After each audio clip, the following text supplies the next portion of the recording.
You live in life for the first time. You don't have all the answers. So you're going to go back to those habits because that's what's familiar. Even if it's not good for you, that is what is familiar. So when that happens, redirect yourself. Don't talk down to yourself. Don't be angry at yourself. Don't label yourself like I'm a failure. I'm never going to do that. No, no, no.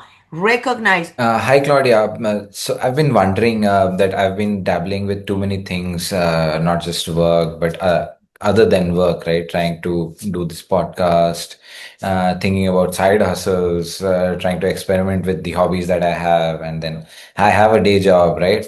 Uh, so is it possible to have healthy boundaries? Because there's this consistent culture that's being built up around me that you have to have a side hustle, you have to build a business, you have to have a good day job, you have to be successful, right?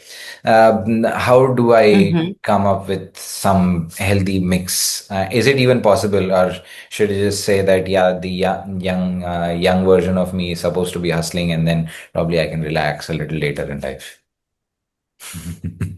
Boundaries are promises we made to ourselves. So if Okay. you see it like that, then you are more committed to respect those boundaries. You Hmm. don't get boundaries because you want to be in power or because you want to control other people or because you want to tell other people what to do. If you go to a museum and you see those ropes, it's not to protect the Picasso, it's for you to keep you away, Hmm. correct? So the same thing you do with the boundaries in your life. But even before that, you got to have a clear understanding what vision of your life you want for yourself. So Okay. once you do that, and once you say, okay, I want to have this amount of money in my bank account, I want to grow in my business to this amount of employees, let's say, or I want to, be able to afford that house and I'm going to work this amount of hours during the day. Once you have a clarity on your vision, on the vision you have for yourself, then the next step is to create those rules, but actually boundaries that are going to hold you accountable. So every time you want to Hmm. derail, every time you want to do something else that is going to distract you, that is going to push you back in your dream, that is going to create a problem for you to reach that goal, that's where the boundary comes. So you create those promises you make into yourself to hold Hmm. yourself accountable. Like when you play bowling and you have those rails on the side, same Yeah. thing. So you create those rails that are going to keep you in Hmm. the path that you need to be on to Hmm. achieve that. Okay. Now, this is one specific thing that at least I have been having trouble with in my life, right? I don't know how many other people have had this trouble trying to have this vision in life that, yeah, this is what I want to be doing 15 years from now, or say Mm-hmm. 5 years from now, right? Um, there are different versions of it. Probably it could be cultural, it could be just because of my peer group that I have, that yeah, I have a specific version of success, right? So Mm-hmm. how is there a specific method that you talk about that say that this is how you should go about writing your vision for your life? Okay, not writing vision for a business is altogether a different ball game, right? But when it comes to Mm-hmm. your own life, you want to look at where you want to be. What are the steps that should be taken? The first step is to have a clear understanding who you want to become because the person that you're right now is not Hmm. the same person that is going to have all those things that you want in life. Hmm. Correct? You're going to become a better version of yourself, a higher self. So the first step is to understand who you need to become to Hmm. achieve those goals. Then you have already the vision, right? That you have. I want to do A, B, or C. Hmm. The next step is to create a timeline. In 3 months, I'm going to be here. In 6 months, I'm going to be here. So the by when is very important. And also the emotion that is attached to what you want. Because it's not Hmm. that you want a new car because it smells good. You want a new car because how you feel when you drive in that car. Right. So putting an emotion next to that desire that you have is what's going to fuel you to achieve that. So it's a little bit of the three ingredients, right? Hmm. Clear vision, by when, and an emotion that is attached to what you want. Okay. Um, but then when it comes to emotions, isn't it dynamic, right? If I want to look at what I want in life, right? Mhm. The emotion that is attached to it may differ from time to time. Say I might be happy with, suppose in the position that I am right now, I might feel happy if I have a lot of money right now. But then at some point Mhm. of time, that same amount of money will not create that same feeling of or volume of happiness, if you want to call it that, right? And at different stages of life, my definitions of success will change. Right now, it Right. might be a good job or a great position, but later in life, it might be a happy family. Maybe, I Mhm. don't know. So, how do you deal with this as you go through life? I think that as you grow, you have more tools, you learn more lessons. So, of Mhm. course, that version of you is going to want different things than the Yeah. version of you 10 years ago. Hmm. So, you learn as you go. If you get to a point when, let's say 5 years ago, your main goal was to have a new house, let's say, okay, as an Hmm. example, then you are 3 years into achieving that goal and you realize, well, I really don't want the new house. I want to have a business that is going to be sustainable. So then I can not only have the house, but I can only also travel. So yeah, your goal can shift a little bit. But what is the main thing that you want? What is the umbrella of everything that you want, which is your bigger vision? That one is not going to change because what you really want, your desire is to be independent, is to be, financially sustainable, is all the things that are bigger than that little goal that you have. So yeah, Hmm. you get to shift and you get to kind of modify the way you're going to get to your final destination. But Hmm. at the end of the day, your final destination is pretty much the same if you really think about it. You Yeah. know what I'm saying? It's Uh-huh. not that I want to have a house. No, what's behind that? What is the emotion that comes behind there? I want to have a house. What represent for me owning a house?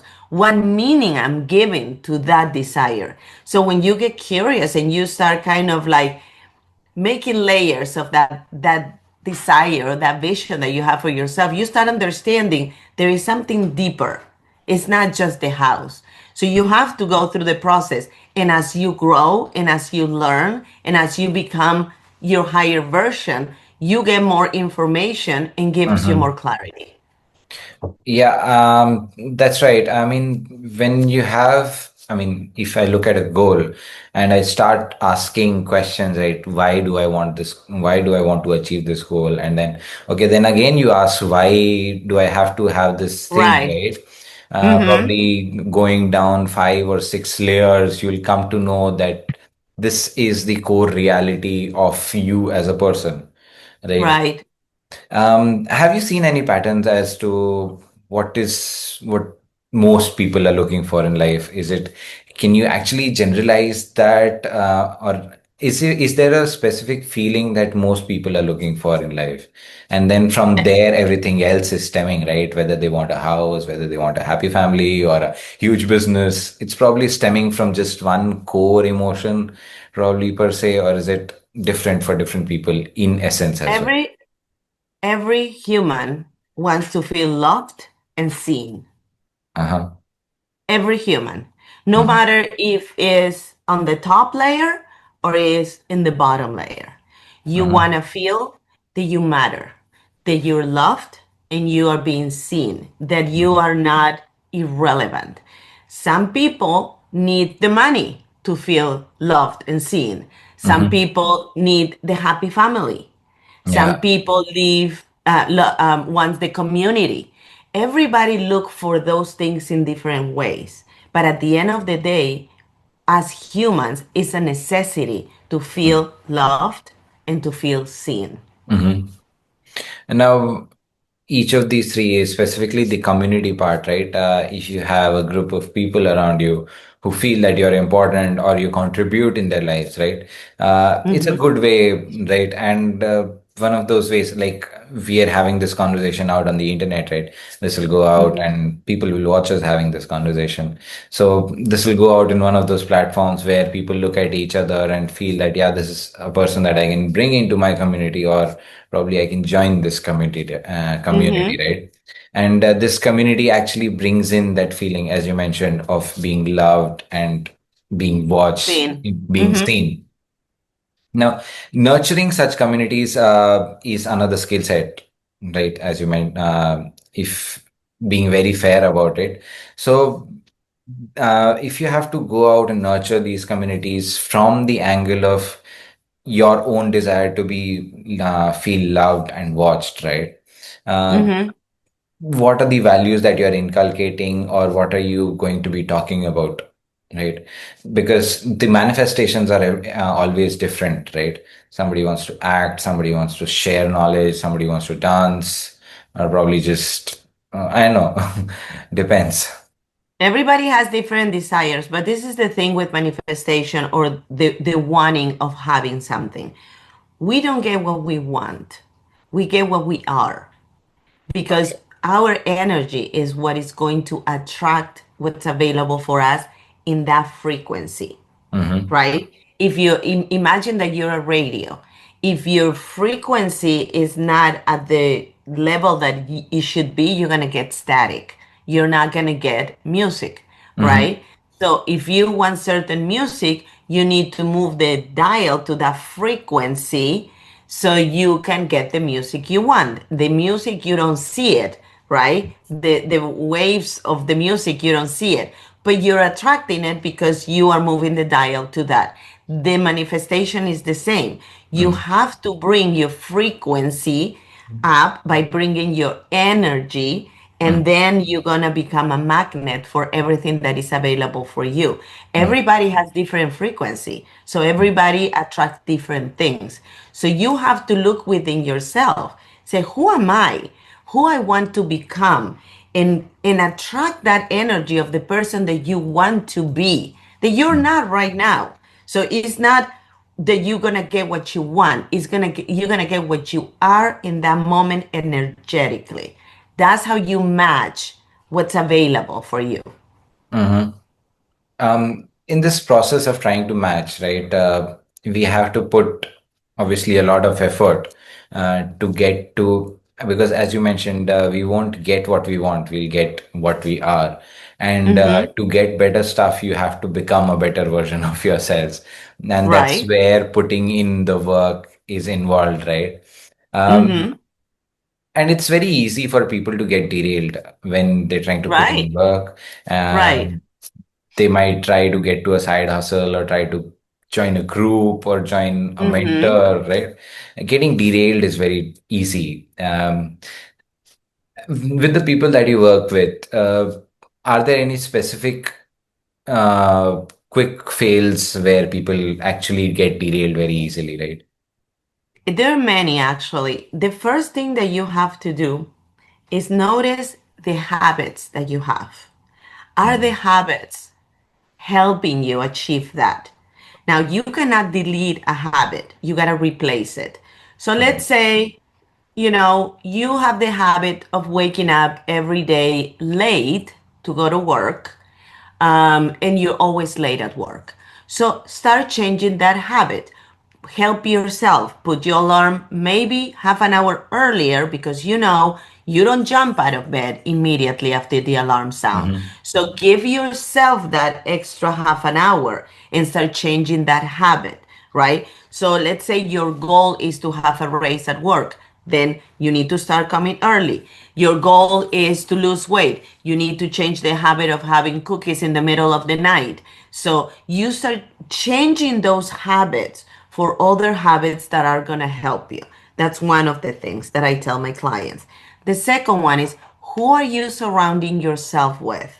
If you have people around you that are always complaining, are always gossiping, are always upset about their life, are always seeing the negative every day, those people are not going to empower you to want more. Those yeah. people are going to put you down. So you start looking, okay, I need to change my tribe. I need to change the people that I surround myself with, so those people can empower me and lift me up and support me on my goal. So Yeah. now you have the habits that you change now, and then you have the people around you. The third part is to give yourself grace, because you are going to go back to your old habits. You live in life for the first time. You don't have all the answers. So you're going to go back to those habits because that's what's familiar. Even if it's not good for you, that is what is familiar. So when that happens, redirect yourself. Don't talk down to yourself. Don't be angry at yourself. Don't label yourself like I'm a failure. I'm never going to do that. No, no, no. Recognize, okay, I had a setback. I know better now. I'm going to realign myself and come back to where I was and keep on growing. Mhm. Okay, so talking about this setbacks, right? This pattern, right? Whenever you fail, it's very easy to get in the point that of self-loathing, right? As it's called, right? Where Right. you fail once and then you get miserable, and you probably fail worse than you could have actually, because you're on a good Right. path and suddenly you miss a I don't know, miss a goal or sub goal or deadline per se, and then you're Mm-hmm. like, oh, I'm so bad, I'm no good, and now I'm no longer sticking to this because yeah, I just failed once, and then you're probably worse Right. You off. give up. Yeah, giving up, Mm-hmm. and then you're just worse off than you actually were, right? Even before starting up. This behavior can giving ourselves grace is oftentimes easier said than done. I mean, Right. while we talk about giving ourselves the opportunity to come back on track, um, Mm-hmm. some is there some constructive method that you can actually not go back to self-loathing, right? Because there's some guilty pleasure when it comes to self-loathing, right? As humans, we love talking about ourselves and demeaning ourselves, especially Right. if I look at myself, but I don't know about others, but then that's just how humans are sometimes. So, So when you talk to yourself, the first thing that we need to learn is that we can be our best friend or we can be our worst enemy. And that's a choice you made every single day, right? mhm, I believe that we can choose to have a good day or not have a good day. And you might say, well, but what if things happen during the day? Well, when you wake up in the morning, the same way that you pick the shirt that you have on right now, then you can also pick the emotions that are going to come with you the rest of the day. Okay, let's start mhm, from there. So today I'm going to have a productive day. Today I'm not going to let traffic to get me upset. Today I'm not going to allow my boss to trigger me. Today you make those commitments with yourself and you try your best. It's never going to be perfect, but you try your best. Now, when it comes to the setbacks, you have to recognize why those setbacks keep coming to you. What is that trying to teach you? What is that setback trying to highlight in your life? We come to this world with a conditioning that comes from generations, right? I mean, it's known that when a woman has a baby and the baby is a girl, the conditioning in the cells of that embryon are coming from the mom. So yeah, imagine you were not even born as a woman and you already have that conditioning. So recognizing who is the author of that story, where is that story coming from, and really dissect it, like, is this true? Is this going to mhm, serve me? Not just going automatic pilot and be that person that is expected for you to be, but really get curious and where is this coming from? Because when you understand why mhm, you going back to those setbacks and those old patterns, then you can really break those patterns because logically it doesn't make sense. If you don't get curious, you're going to go back there because you're just going to go back there because it's familiar. But if you yeah, start really paying attention and get curious, wait a minute, where is this coming from? Is this serving me?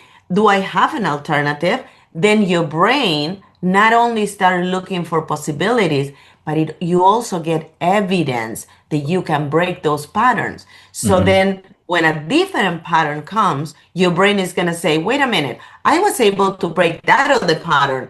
I have the evidence. So now I can break this one too. Right.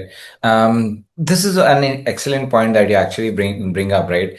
Taking motivation from something that you did good and then taking it forward in something else, right? And Right. it can be trivially very strong when it comes to just compound having that compounding effect on whatever goal you're working towards, right? Isn't it? Hmm.